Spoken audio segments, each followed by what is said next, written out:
Hey everyone, this will be Introduction to Python. So Python is a programming language that can be used to create websites or software. It can also automate tasks and conduct data analysis. So once we open up idle, it'll look something like this. So this is called the shell. And then we'll go to File, New File. This is where we'll mainly be writing our code in. If we press Ctrl S to save it,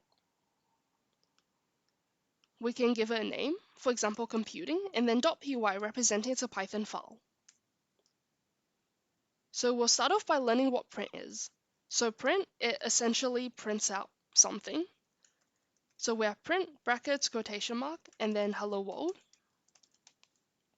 If we save that and then press Ctrl F5, so it displays on the screen.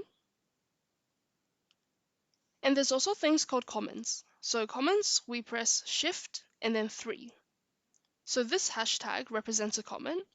So comment are like notes on the side, which doesn't actually execute during the program.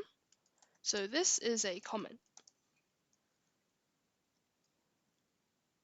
Yep, so it still displays the same as before, but the comment doesn't really show. So that's pretty much for this lesson, and I'll see you guys in the next lesson.